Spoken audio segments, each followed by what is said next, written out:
A group of high school students started a project to research a string of unsolved murders. There is no profile of this killer except for the ones the students created. What if this guy's still alive? Like, what if he comes after us? Once you start getting a few tips or a few leads or a few identifications, then the cold case isn't so cold anymore. This is Murder 101. Listen to Murder 101 on the iHeartRadio app, Apple Podcasts, or wherever you get your podcasts.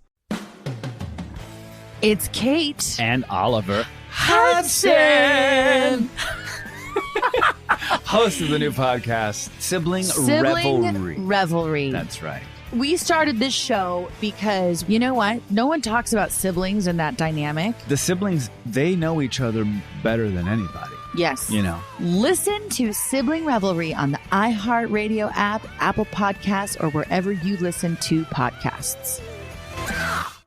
Episode 35, Modifying the Baby Steps to Pay Off Debt with Merilee of Easy Budget.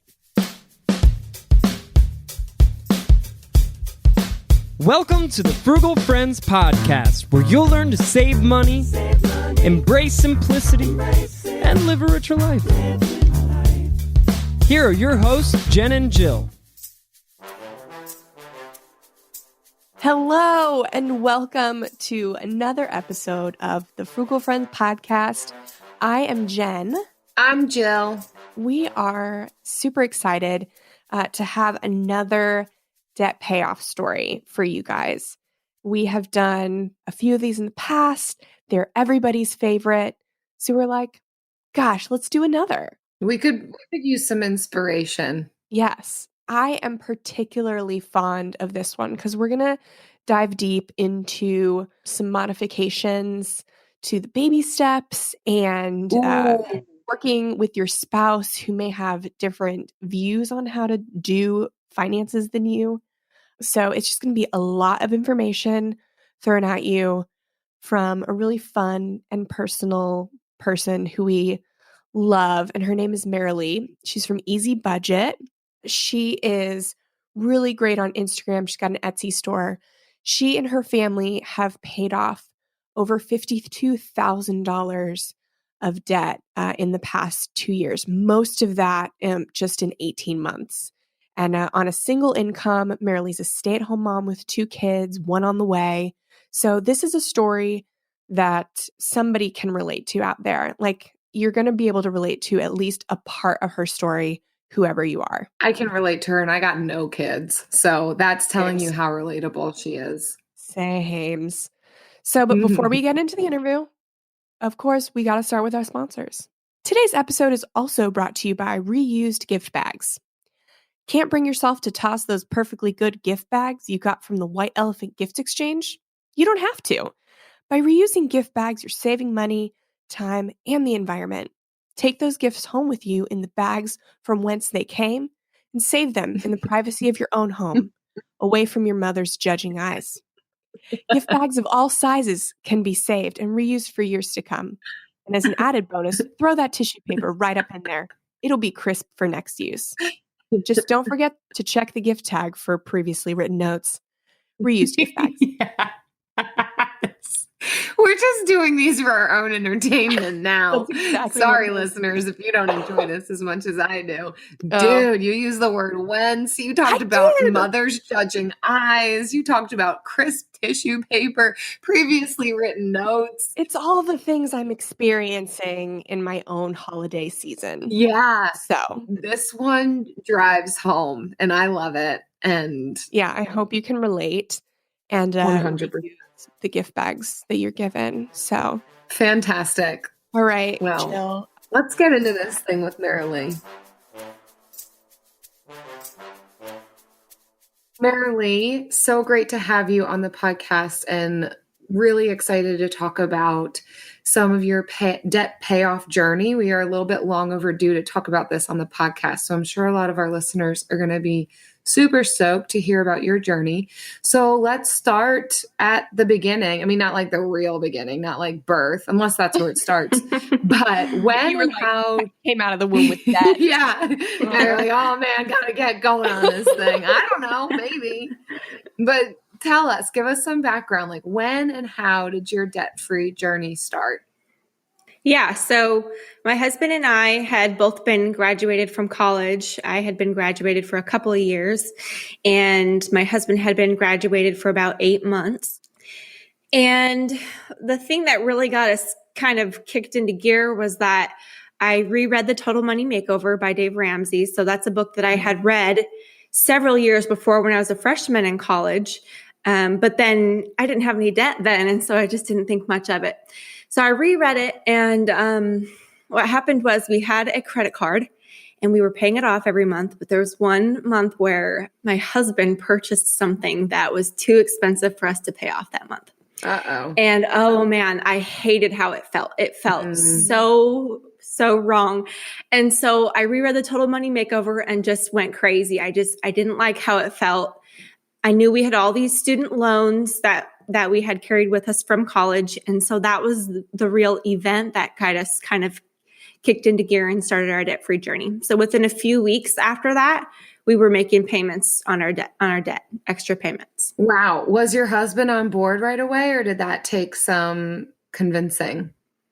I think he was on board pretty quickly. He and I were different in our approach to money, and hopefully I'll get to talk about that a little bit later, but he's much more entrepreneurial in the way that he thinks. Okay. And he's much more liberal with the way he handles money and the risks he's willing to take. But he did read The Total Money Makeover as well and agreed with me that we should get the student loans gone. And so he did read it, get on board, and he kind of allowed me to take the reins and start making extra payments and doing the budget. He was happy to see me doing something other than just spending our money. So he was pretty on board. That's a pretty cool place to start, in having the common ground of having read a book. I think there's probably some good tips and wisdom in doing that you have a common framework to be discussing and then launch from. Is that how you found that to be, or is that a recommendation that you would have for people? What do you think on that? Absolutely. If you can get your spouse to read a book or read that book, then I think that's a terrific place to start. My husband is frequently suggesting books for me to read, that, investment books or all types of things that he wants me to understand where he's coming from. So I think that's very, very useful if you can get your spouse or significant other to read a book to get on board. Yeah. The Total Money Makeover was how we got on board together. And my husband is not a big reader, but the Total Money Makeover is written in a way where it's got stories sprinkled in and it's more visual. So it's really, you don't have to read the whole thing like a novel to get the big picture. So that was really helpful for him. So yeah, I totally agree with that. Or there's audiobooks or podcasts. Yes. Hashtag plug ourselves. Yeah. There's all sorts of resources. I think I actually read it on my phone. There's like an app where you can read free books online. And so I think I actually reread it on my phone, and then I purchased the paperback copy for my husband to read. It doesn't really matter how you access the information as long as you access it. So exactly. Yeah. We talked about in our library episode, the apps Libby and Hoopla have a ton of ebooks and audiobooks. So I'm sure you can find it on one of those. But going back, so you mentioned your approaches to money, they were different. Expound on that a little. So I would consider myself neither a spender nor a saver, or him. I can't really say that either one of us is strongly one or the other. We're both kind of both. But my husband is just so risk tolerant. He will put anything out on the line, and he believes in himself. He's a really hard worker. He's really smart, but he just has a very high tolerance for risk. So he's willing to do things with our money that I'm not. And I feel like I'm much more conservative. So I would rather be putting our money. Let me give an example. I'm much more conservative. It's hard for me to take risks. It's hard for me to try new things. It would be hard for me to start a business. So for an example, I would, at first thought, put our money in a 401k, because to me that feels safe. For him, that does not feel safe. He does not like that. He would much rather invest it in a business, invest it in himself, something that he creates. And that feels very risky for me. And so one or the other may or may not be better. It depends on kind of who you are, but we just have really different risk tolerance when it comes to what we do with our money. Wow. I really like the way that you're describing that it's not like, oh, then you just said one's not necessarily better than the other, that like, this is how he is. He's risk tolerant. He's entrepreneurial. You are more conservative. He's more liberal. And I think it's really dignifying to not place like a good or bad on either one, but just to recognize this is where we both are. And so, yeah, probably Jen, you had a question about how do you negotiate that? Yeah, because it is great because it's hard for the person on one side to see the point of view of the person on the other side. So I'm really interested to how you guys got to this mindset. It's very tricky and we're still navigating it. I think we'll be navigating it our entire lives. But what it comes down to is that we have to find some kind of compromise. So we recently purchased a home, and it was very important to me to have a kind of a beefed up emergency fund since we had that home. He doesn't care about that. He's totally fine with taking that money and investing it in business ideas and investing in real estate and things like that. He has a lot of great ideas, but for me, that feels safe, and he respects that. So he's allowing me to do that. But now we have this other big chunk of money, and I say to him, I would rather take this money and put it in a 401k, but I respect you and your opinions and beliefs and desires. So we're going to take that big chunk of money and it's yours. Put it where you think you can do the best with whatever investment or idea that you have. So we have to both allow each other to take chances and to take risks and to do with whatever chunk of money we think is best. And that's what we're trying to do right now. But I think we'll always be, trying to compromise with each other about that. And there's foundational things of respect and believing the best in each other that are coming out in those decisions, and as we talk about and harp on episode after episode, it's not just about money.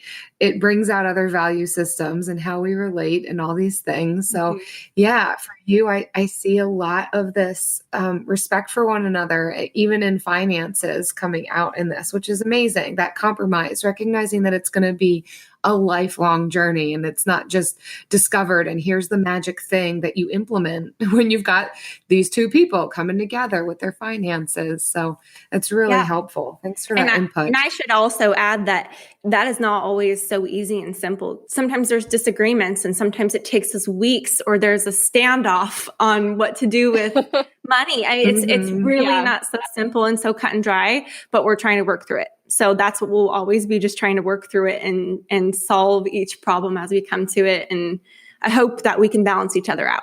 Yeah. Even in a debt-free journey where you're trying to pay off debt fast, it's worth it to take the time to figure these things out because, a marriage and a life and money in general, those are lifelong things.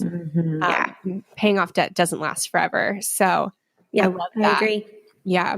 But it also makes me think of, over this time, kind of what struggles have you faced and overcome?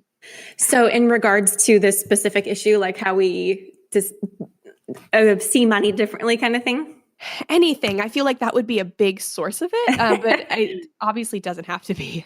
Yeah, that has been a big thing. I think a few months ago, we kind of got to this place where we were paying off debt really rapidly, very intensely. And we kind of got to this place where we wanted to reevaluate. And so then it became now it's a constant discussion every time we have extra money, what we're going to do with it. Whereas a year ago or 2 years ago, when we were really rapidly paying off debt, it wasn't a discussion. We put it towards debt, period. Now, every time there's extra money, is it going to the emergency fund? Is it going to debt? Are we going to buy plane tickets with it to visit family? Are we going to put it towards a rental house? Are we going to invest it in a 401k? So now there has to be a lot more communication. And that's been a struggle that we've had for the last few months, is trying to figure out what to do with that money, since there isn't a super clear one single goal that we're working on right now. Yeah, because you're a single income family for the most part, right? Correct. Mm-hmm. Yeah, and that's so true about the ongoing financial journey that we're talking about in this. That yes, there's debt payoff, but then what happens after that? And you can be so singularly focused on one thing, but then when there are more options, holy smokes, there's a whole lot more to talk about and need to compromise on and be on the same page with. And yeah, there's always new challenges and barriers. Isn't that exciting? Yes, exactly. But honestly, we're not done paying off our debt. So over the course of about 18 months, we paid off about $50,000. And now for the last 6 months, have slowed down quite a bit. Mm-hmm. And we have $18,000 left, all student loans. And over that time, the last 6 months is when we've had to make all those decisions on but that's what life after debt is like too. After that last $18,000 is gone, that's what it's going to be like for the rest of our lives, is what are we going to do with this money? Yeah. So, yeah, I remember we did not prepare well enough when we were paying off our debt for that time to come. We stayed laser focused and our heads in the sand for 2 years. And it was great because we, paid it off so fast, but we didn't plan what was coming after it until maybe like a few weeks before we became debt free. And then Hurricane Irma comes through and a tree falls on our house and and all of this stuff. And we were just very unprepared. Yeah. So, I mean, it's not like I would, recommend against what we were doing, but I love the way that your perspective is on it. Mm-hmm. Yeah. So you've paid off a ton of debt. You have 18,000 left to go. And is this correct? I see on Instagram that you've got a goal of having that gone in 2019. For sure. We have to be able to do it in 2019. I know we can. Yes. That's awesome. And how many years have you been putting towards it so far? You've paid off 52,000 in how long?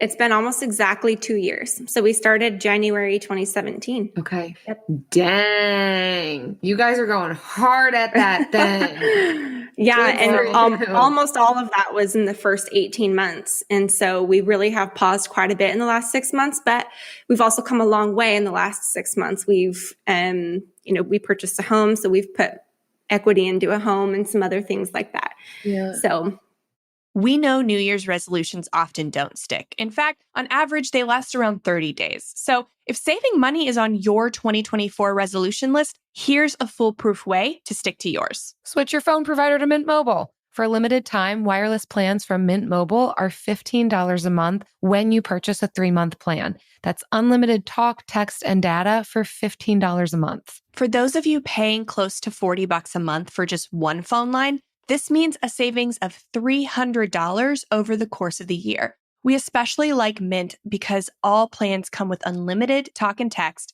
and high-speed data delivered on the nation's largest 5G network. To get this new customer offer and your new 3-month unlimited wireless plan for just $15 a month, go to mintmobile.com/frugal.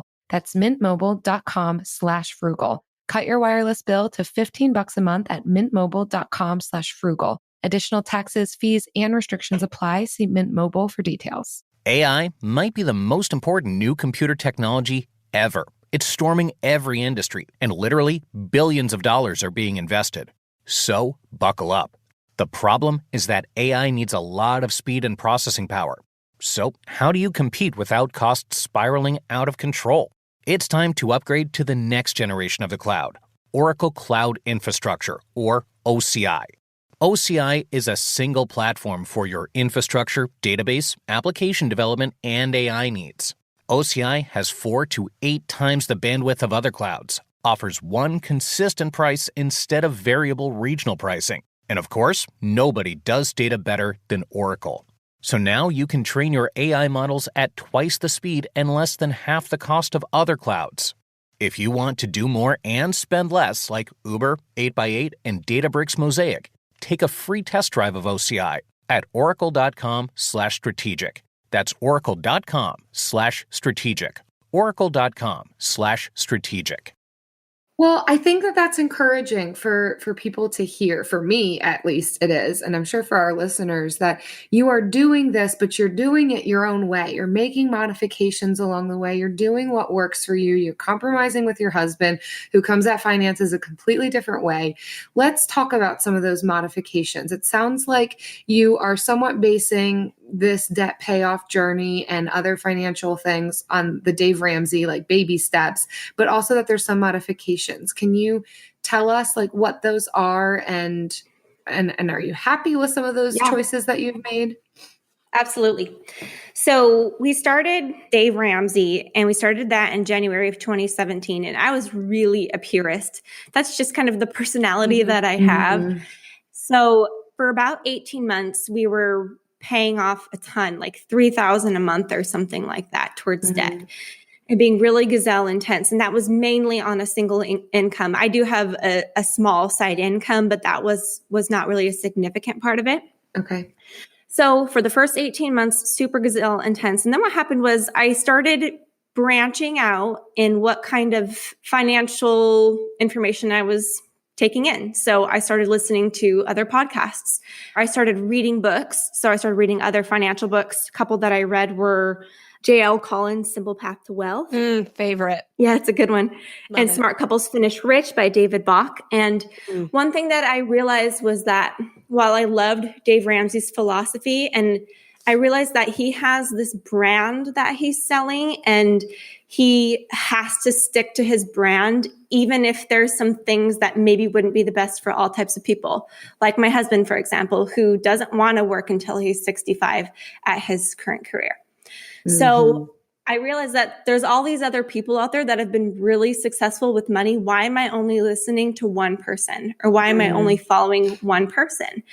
So after that, I talked to my husband, and he's like, well, I totally agree. I would like to do some other things. And so one of the first things we started with is contributing to our 401k again. So we had stopped paying into our 401k, stopped receiving my husband's company match, and we were giving up free money. And, it felt right when we were doing it at the time. And I actually don't regret that year or year and a half that we didn't do it, but we started paying into the 401k again and getting our match.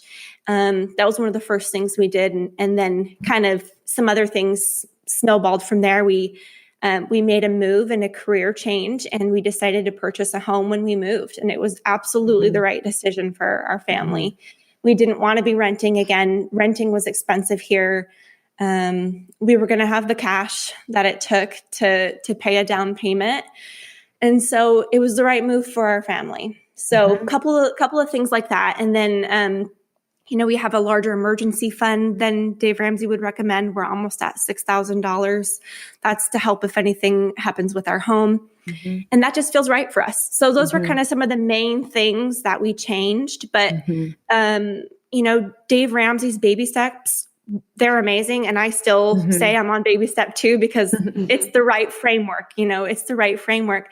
But we don't want to retire when we're 65 years old. And so we have to work a little bit of a different plan, our own plan. Yeah, it's cool to hear you say that you saw value in sticking laser focus to one thing. But then once you got comfortable with that, saying, hey, there can be more voices in this pot. I can decide for myself. There's freedom in this. Holy smokes, what a novel concept. It's amazing, that journey. I hear a lot of people branching off of the emergency fund thing. And I think that's wise. Yeah. We all have to decide for ourselves, what is that going to look like? I mean, I remember when I was newly married at 22 and I took a Dave Ramsey course and I heard $1,000 emergency fund. I was like, heck yeah, I can do that. Like, it was encouraging for me that like, oh my word, I can do this baby step. Like, yeah, that's amazing. And now I'm like, that's not realistic. Like, expenses pop up that are far more than $1,000. Like, I need more than that. So it's good for certain people in certain stages of life, but you've got to take into consideration, what does your life look like? How many kids do you have? Where do you live? How do you get to work? All these things. So that's totally. Exactly. Yeah. And I see, unfortunately, like in Facebook groups and Instagram, like I see a lot of like baby step shaming. And It's so sad because... Tell us about that, Jen. What is baby step shaming? It's people when they're deviating off the baby steps. Like the purists will shame them and like make them feel bad for deviating from the plan. Because that's another thing. Show me where those people are. They're trolling. They're trolling, Jill. But yeah, so Dave's really adamant about working the plan as it is written. And yeah, exactly what you said, Merilee. He's got a brand to run and it's so large. He cannot afford to have stipulations to every single baby step. So like I have always understood why he does it. But I also deviated from some of those baby steps. I just wasn't like vocal about it because I can't be shamed. I'm not strong enough. No, but, exactly. So all those shamers, man, just freedom is better. So, and if you have ever been shamed for being vocally like deviant from a baby step, like know that you're okay. Like there are a ton of people out there and they get started with the baby steps and they do them and then they find other things that suit them better and they do just fine. Yeah. Yeah. Yeah, I really haven't received a lot of flack. I think it maybe is just the way I word my posts. I'm a very like peacemaker type person. I don't like confrontation. Yeah. So maybe when I'm sharing on Instagram, I'm just, not as assertive as some people are, but I really haven't gotten any mean feedback. I've gotten nothing but support. So yeah, I'm so glad to hear that. Such a sweetheart on Instagram. Like nobody should humanly be able to shame you. Instagram feed is so sweet. So you've got like your kids up there and all of your encouragement. If you have an Instagram, you should definitely follow easy_budget. It's so good. It's fun stuff. I love sharing our journey. It's been good for me. Yeah, lots of good tips on there too. Yes. So this process is taking quite a long time for you. And there have been months where you haven't made like any debt payment, which I know that I would feel like super discouraged. How do you stay motivated through this? And how do you plan to stay motivated through 2019? Yeah, I am a very black and white thinker type of person. And so once I've set my mind on a goal, I can't let go of it. Even if it's not good anymore, I still hang on to it. It's just kind of how I am. And so I'm really motivated to get the debt paid off. It's such a concrete goal. And I think it's so important. So back when we were talking about deviating from Dave Ramsey's baby steps, I think the best way to go is to finish baby step 2 and then kind of just fly free, little bird, And so I really want to finish that baby step 2 because I think getting rid of the debt is the perfect foundation to then figure out your financial future. So I'm still really motivated to get that debt gone. And my husband still is too, even though he has other ideas that are floating around in his mind. So on those months when we don't pay off anything, it really stinks. But we only do that when we have something else that's really important to do. So we're buying plane tickets to go visit our family for Christmas. That's an easy decision, Or we're taking a little bit of money to invest in one of my husband's businesses. It's important for him to have the freedom to do that. He has a creative mind. And I can't stifle him. That's not right, And so the things that we're replacing the debt payment with are very important. We're not just like spending too much money. It's not just a crappy month because we spent way too much and we didn't think about it. It's a no debt payment month because we had something else that was really important to do. An active decision-making process, not just, whoops, how did that happen? But exactly. Oh yeah, no, we planned for this. Which, speaking of that, can you talk to us a little bit about how you budget? How often? What does that look like? Oh, yes. I love my budget. So everybody says that, but seriously, if you don't feel that way about your budget, it's just because you haven't reached that threshold yet. I used to feel that way too. Like it's like you're enlightened. Yeah, really. We had 2 kids when we were still in college. So I had graduated college, but my husband hadn't yet. So we were really, really poor. And I tried budgeting so many different ways. I tried writing it down on an envelope. I tried tracking, and nothing stuck until that moment, when I reread the Total Money Makeover, and my husband bought something on the credit card that we couldn't afford, and we got really gazelle intense. And I learned about zero-based budgeting, which is where you track every single dollar coming in and every single dollar going out every month. Mm-hmm. That clicked for me so well. I had done just, lazy budgeting before, where I was keeping track of the things that I purchased, but it wasn't zero-based. So once I learned a zero-based budget, I made a spreadsheet on Excel where I track every single dollar that comes in, every single dollar that's going out, and I make a column where I list what I've planned and budgeted for, and then a column where I list what I actually spent. And then I sit down about once a week and I reconcile it to make sure that everything on my bank account matches what's on my budget. And I always sit down before we get paid, and I'm just keeping track of it regularly. Otherwise, I get lost and confused if I don't sit down that often. So that has worked so well for us. That's amazing, Merilee. And it's so cool to hear your enthusiasm because it excites me. But I noticed that on Instagram that you budget weekly. And that's part of the reason for my question, because I haven't heard that before. I hear people say monthly, if that. So can you talk to us a little bit about how did you choose weekly? How did that come about? Do you like that? It sounds like you like that. Yeah. So my budget is actually based per pay period. So I have like a little budget for all the money that we get the first time we get paid in the month, and then a little budget for all the money that we get paid the second time. But I actually sit down and reconcile it every week. So I'm not actually like creating a new budget every week. I'm just sitting down to make sure everything is squared away once a week. If I do it less than that, like once a month or every 2 weeks, there's so many charges coming in and out that I just get lost and confused, and I forget what certain things were, and it just messes up the whole thing. I can't zero it out. So I sit down every week to reconcile it, to make sure that I can get it zeroed out, know where every penny went, and stay on top of it. Wow. I'm glad you mentioned that, because monthly budgeting can be overwhelming, and that's the first type of budgeting people try.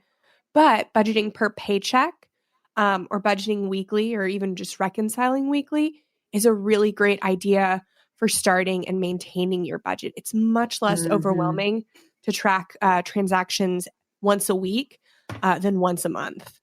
Yeah. And I'd say budgeting per paycheck is the smartest thing, because that's when the money's actually coming in. And then you need to budget where it's actually going. Yeah. So yeah, I agree. And 2 degrees, this can still work for people who do own their own businesses or aren't receiving those regular paychecks. Month to month, you can still forecast what you anticipate to be making based off of what jobs you have, what clients you have lined up, however that looks.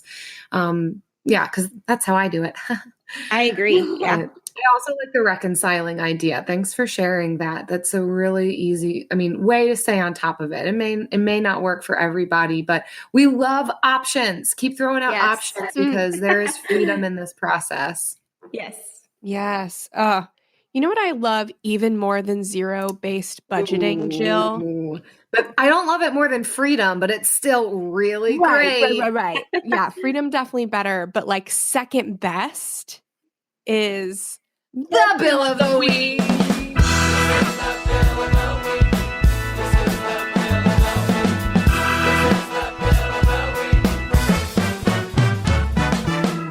That's right. It's time for the best minute of your entire week.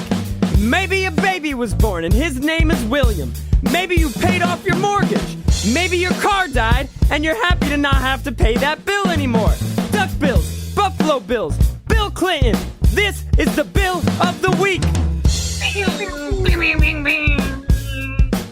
Merilee, every week we have a listener who shares with us their favorite bill of the week. And as a guest on the show, we'd like to invite you to share your bill.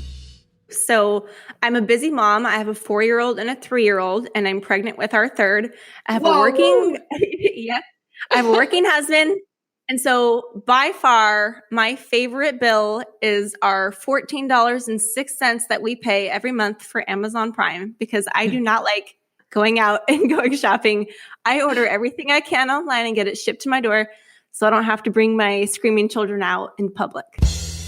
Ooh, Nice. yes. Praises. The Amazon freedom of Prime. shopping at home. Yes. It's the best. I need it. I'm never giving it up. Yeah. I think Amazon Prime was made for moms. Like, what's the weirdest thing you get through Amazon Prime? Oh my gosh. Well, there's this little thing called Tinkle razors, and I use them to shave the little peach fuzz off my face. They're awesome. What? If you don't have them, you need them, okay? I'm blonde, and I have like blonde peach fuzz on my face, so it's not like a mustache or anything. But they're these little tiny razors. They're called Tinkle. I mean, how weird is that? Like, that's a bad name. Okay, but awful name. How did you stumble upon Tinkle? You're not just Googling that. Maybe you are. I saw it through an Instagrammer, actually, a girl named Michelle Money.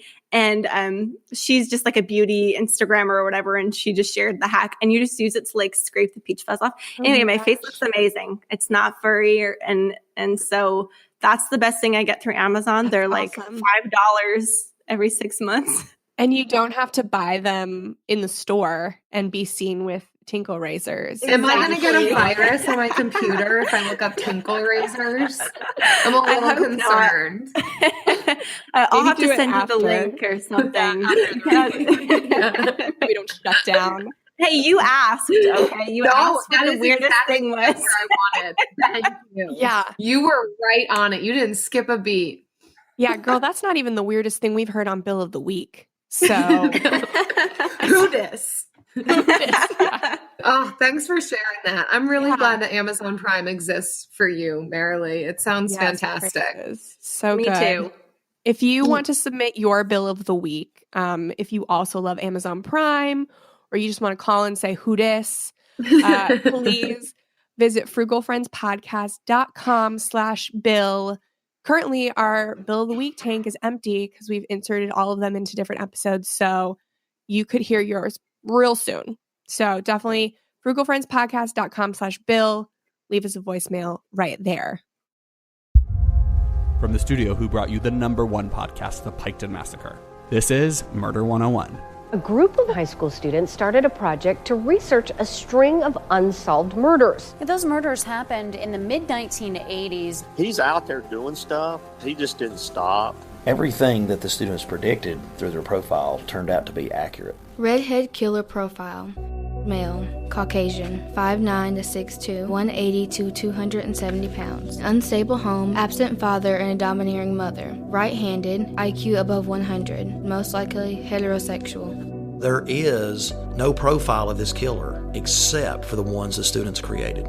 Just because some of these women no longer have people to speak for them does not mean that they deserve to not be spoken for. What if this guy's still alive? Like, what if he comes after us? I said, are you going to kill me? And he said, yes.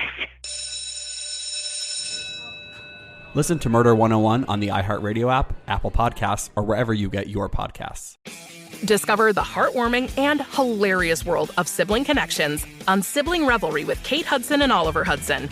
You might be asking yourself, what is Sibling Revelry? Yeah, well, we just made it up. They'll have some laughs and maybe inspire some people along the way with universal tales of what it's like to grow up with brothers and sisters. We're full-blood siblings, the only full-blood sibling. In our family. Well, not in the world. I mean... No, in the whole world. That's just it. Like, no one... Dive into family tales and explore the human mind with guests like Joel and Benji Madden. And it's fun because we've decided to open it up, to really like all kinds of different siblings. And it's going to be an awesome season. It's more than a podcast. It's a celebration of the ties that bind us. Listen to Sibling Revelry with Kate Hudson and Oliver Hudson on the iHeartRadio app, Apple Podcasts, or wherever you get your podcasts. Boom. Let's dive back in. Merilee, lightning round. It's not, we don't do those. I just like to say it. Okay. We have a lightning round, like just one question very slowly. Yeah. And it doesn't even have to be We don't fast. understand I don't know. I just want to say it. Can you tell us a little bit about some side hustles for stay-at-home moms? Is that something you engage in? Do you have thoughts on this? Ideas, tips? What you got? Yes. So I've almost always contributed to our finances in some way, because honestly, when you're a single income family, any bit of second income makes a difference. You know, $200,000, $500,000, all of that makes a huge difference for your family. That's your grocery money, or your fund money, or your gas money, or whatever.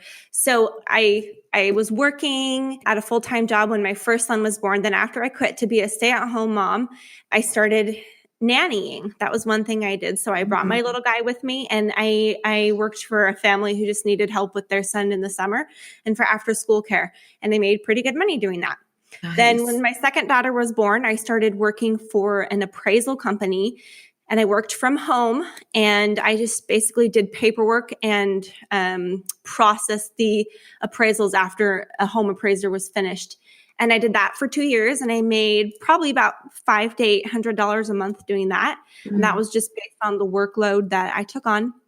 And then I started doing Easy Budget. So, you know, we'll talk more about that later probably, but I run my little Etsy shop, and that was bringing in money too. It still is. And so I've always contributed, just doing all these little things, and every little dollar that's brought in helps my family immensely. So my thing that I would recommend to moms, especially stay-at-home moms, if you're looking for a job, is to be creative and ask around. Mm. The way that I got that little appraisal job, which was awesome, was through a friend. And it was just a random little side job that only a couple people would hear about by word of mouth. But ask around on Facebook, let people know that you're looking for something from home, and you'll be surprised what you can find. There are lots of jobs that you can do from home now. Yeah. And, you know, word of mouth is the best way to find those little gems. Yeah, that's great. Can you talk a little bit about how doable, how feasible, how reasonable is it for you to do some of these side things at home? Yeah, that's nice. It provides some flexibility, but you're still working. So what does that look like when you've got two kids, like two almost like pretty much toddlers, and then growing another human inside of you, which I'm sure takes energy? How reasonable is it to be like, yeah, and I'm also going to throw on more work on myself? Yeah, because I hear that's like the biggest, when I talk to moms, that's their biggest holdup is like, but my kid still exists. Yeah. Absolutely. It's very tricky. So one of the reasons that I quit the appraisal job I was doing and just switched to Easy Budget was because I was only able to do that job during nap time. It required calling people for something for a short interview. Mm-hmm. I could only do it during nap time, and it was really stressful. I had to get my kids down for a nap that day, or I couldn't do my job. And it was really, really hard. So I think you've really nailed it on the head that it's tricky, and it's not going to be for every mom. So you need to find something that you can do in spare time if you want to do anything at all. Or, you know, it just depends on the mom. Some moms are twiddling their thumbs and wasting time on social media. I do that a lot.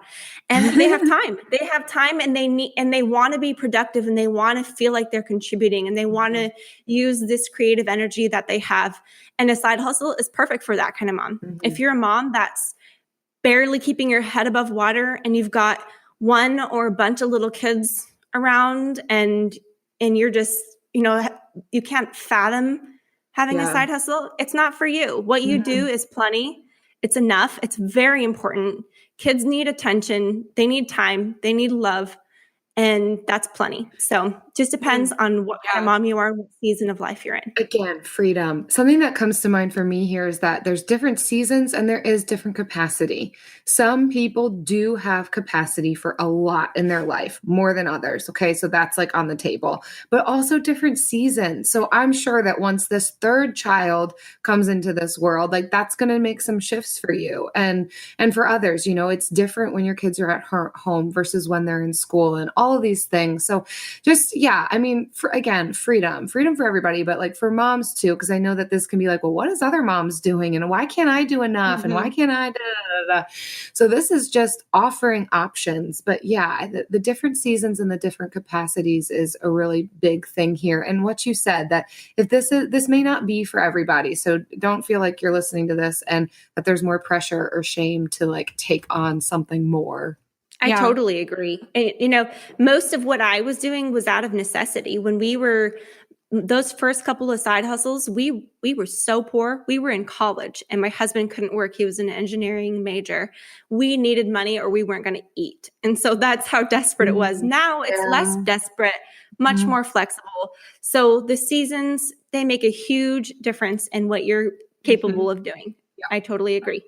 Yeah. There's this Instagram post running around that says women are expected to work like they don't have children and raise children like they don't have jobs. Yes. And totally true. It's like you don't have to do both. There's grace and freedom. So I love your perspective on that. And I hope all moms hear that and just realize like where you are right now is okay. And if you want to be somewhere else, then you can do that. But if you can't, then don't feel pressured to. Don't feel guilty. Find what works for you, and what works for you may change next month. Amen.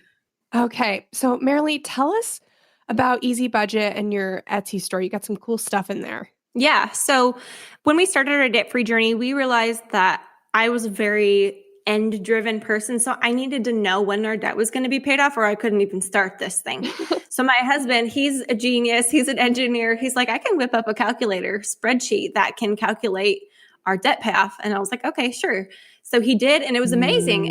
And we were able to plug in all of the extra debt payments that we wanted to make. We were able to plug in how much we wanted to pay towards debt every month.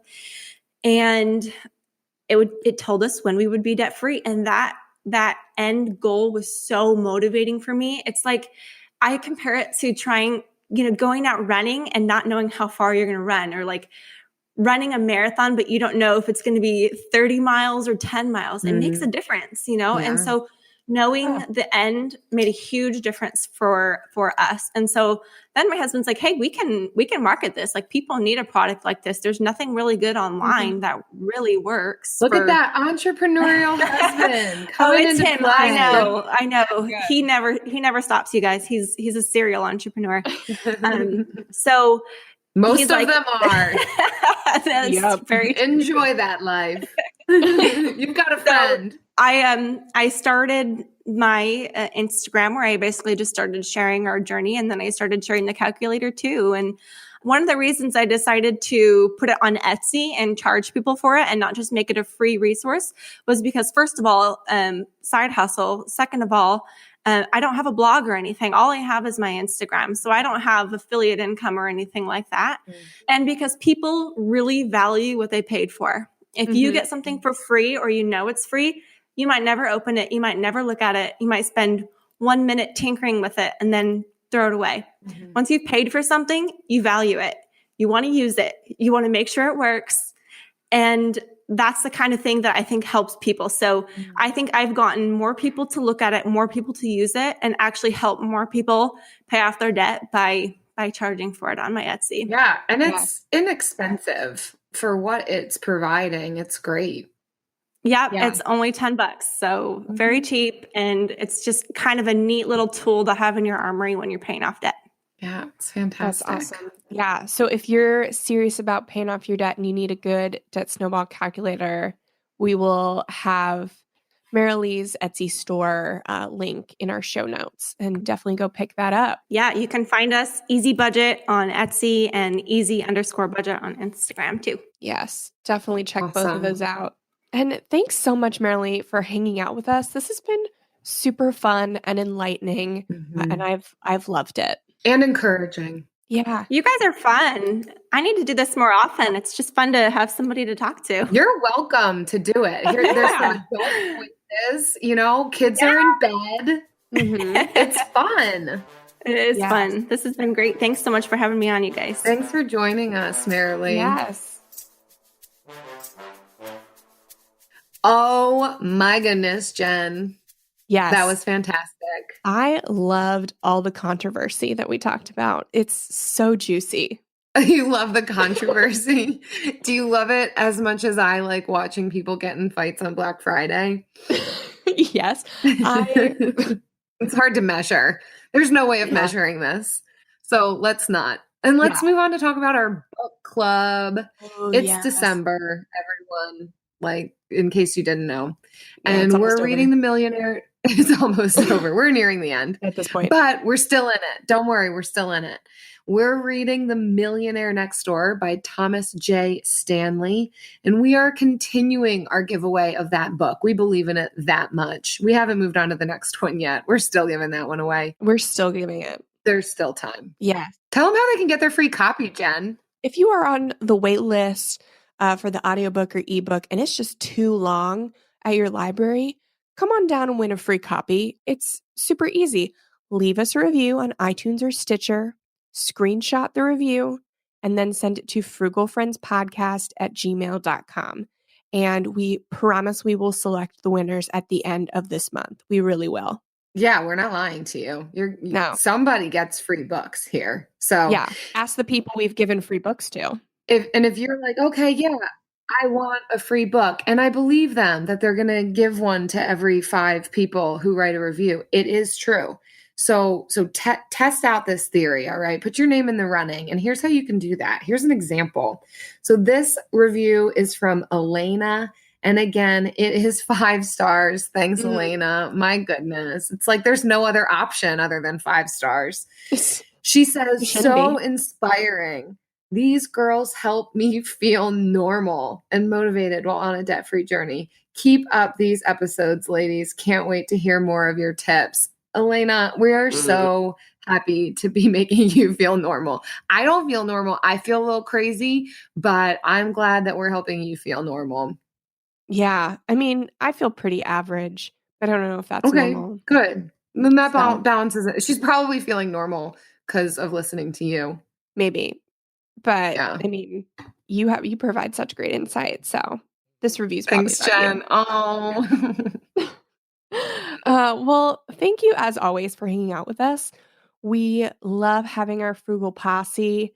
And if you want to be part of our posse, then hit that subscribe button wherever you're listening to this. And we will come at you every Friday with frugal gems for free every week.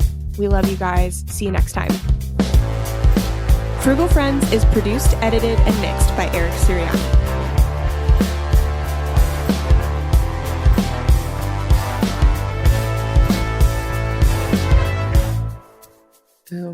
Do you really love them? Did you mean that when you said that? I like the people, that listen to this podcast because we talk to them in the Facebook group and they are delightful. That's not the same thing as love. You just said you like them. Oh, I love them.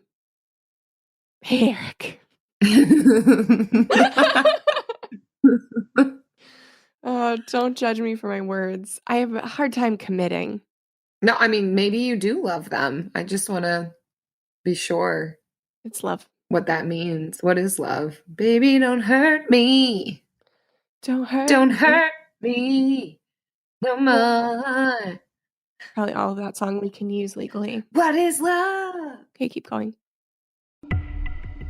A group of high school students started a project to research a string of unsolved murders. There is no profile of this killer except for the ones the students created. What if this guy's still alive? Like, what if he comes after us? Once you start getting a few tips or a few leads or a few identifications, then the cold case isn't so cold anymore. This is Murder 101. Listen to Murder 101 on the iHeartRadio app, Apple Podcasts, or wherever you get your podcasts. Discover the heartwarming and hilarious world of sibling connections on Sibling Revelry with Kate Hudson and Oliver Hudson. Dive into family tales, explore the human mind, and laugh with guests like Joel and Benji Madden. It's more than a podcast, it's a celebration of the ties that bind us. And it's fun because we've decided to open it up to really like all kinds of different siblings. And it's going to be an awesome season. Listen to Sibling Revelry with Kate Hudson and Oliver Hudson on the iHeartRadio app, Apple Podcasts, or wherever you get your podcasts.